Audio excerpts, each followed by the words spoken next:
I'm Fee, welcome to the Backlog quest. My first item completed this year is Young Dracula, a children's program about Vlad Dracula who'd rather be human than a vampire, and is trying to live a normal life despite his unnatural life. However, that's near impossible when you're the son of Count Dracula. I'll be going into spoiler territories as I discuss this series, so if you haven't seen Young Dracula and don't want any spoilers, this is your chance to leave. This is a series I'd seen partway through when it was on TV. I knew before I started my rewatch that I'd seen series 1 all the way through. What did surprise me is that I hadn't seen any of the second series, and that I'd seen all of series 3 and only parts of series 4 and 5. Young Dracula feels like two different shows. The entire series covers Vlad and his sister Ingrid and their father Count Dracula. The first two series have a different feel than the last two series. The first two series are light, airy, coming into vampire powers, a little bit comedy-ish, and the later series have a darker tone to them. The first two series are set in a town called Stokely, where Vlad and Ingrid attend a local school, taking on the last name Count instead of Dracula, with normal students which they call breathers. One of the students at the school is a boy called Robin Brenner. He's an outcast because he wants to be a vampire.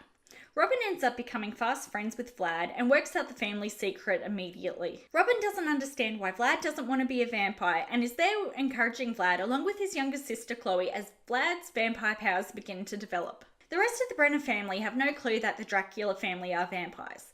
Robin and Chloe's older twin brothers, Ian and Paul, are trying to vie for Ingrid's affections. Mr. Brenner is wary of the entire family, while Mrs. Brenner insists that they are normal and, well, just a little bit eccentric, and blind to the affections that Count Dracula has for her. The other family that's important to the series is the Van Helsing family. The woodwork teacher, Mr. Van Helsing, comes from a long line of vampire hunters, and he wants his son Jonathan, who's called Jono for short, to follow in his footsteps. Jonathan's in the same class as Robin and Vlad and is shown to have an interest in Ingrid during the first series. He doesn't believe that the family are vampires.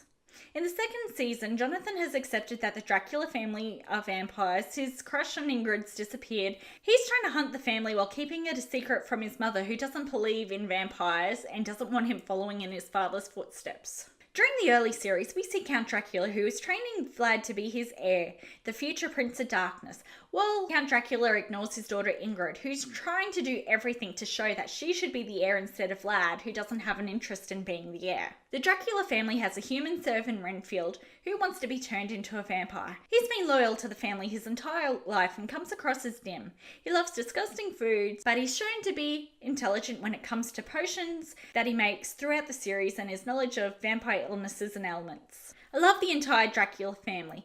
Ingrid especially was my favourite. She's the underappreciated older sister who wants to be the heir of the Dracula family and have recognition from her father. She keeps getting pushed aside because she's a girl, something that she doesn't at all appreciate, and wants to prove that girls can be powerful vampires too.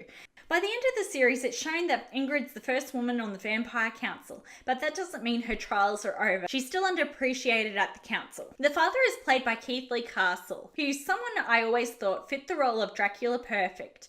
And I always believed that he would have made a good Snape if the Harry Potter series was cast differently. Don't get me wrong, I love Alan Rickman as well, it's just that he's someone else that I thought would have fit the role. Vlad and Ingrid's mother, Magna, is a reoccurring character in the first 3 series.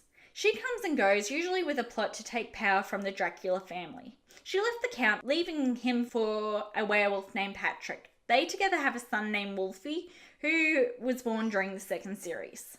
There was a few years break between season 2 and season 3, which meant the entire cast had aged up.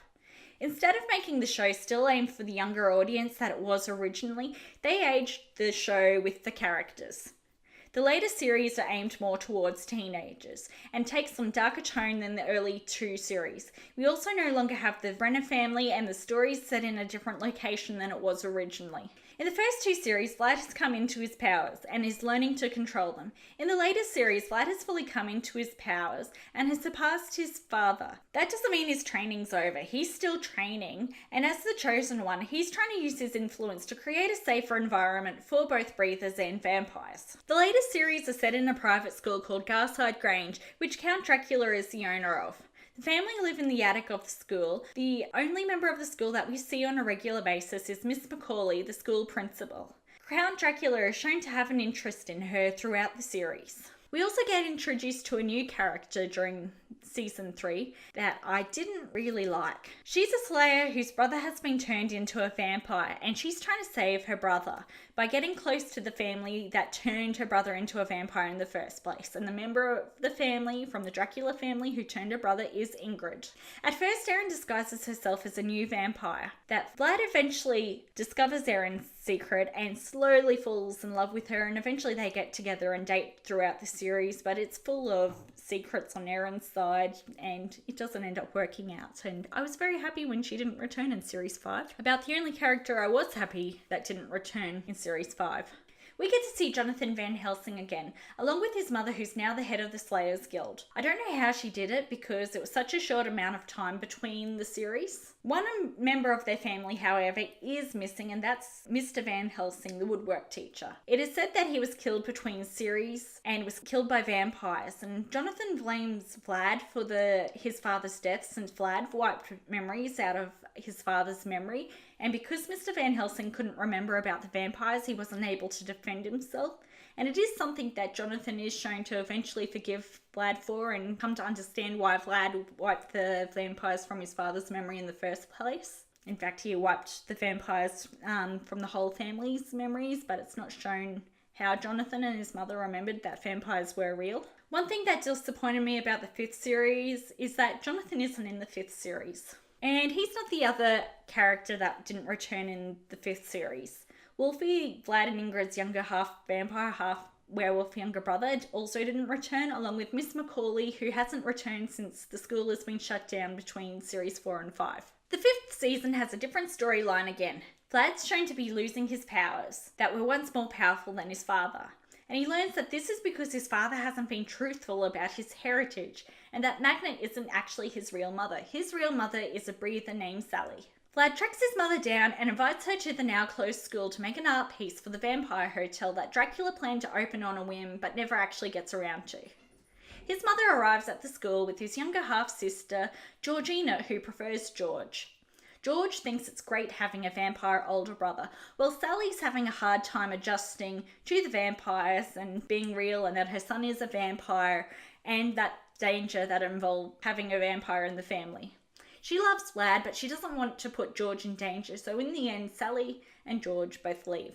One of the things that amused me at the end of the series is that Ingrid ends up with a breather, but her family seems to have forgotten that her first boyfriend was a breather, because they're surprised about it when she ends up with one. I love this series, and I'd love to see more of it. If I had my way, I'd like to see 2 more series, one with the return of Robin and Jonathan, and another one with set hundreds of years later, seeing how Vlad and Ingrid cope being hundreds of years old, since we've only seen them as teenagers and in their early 20s.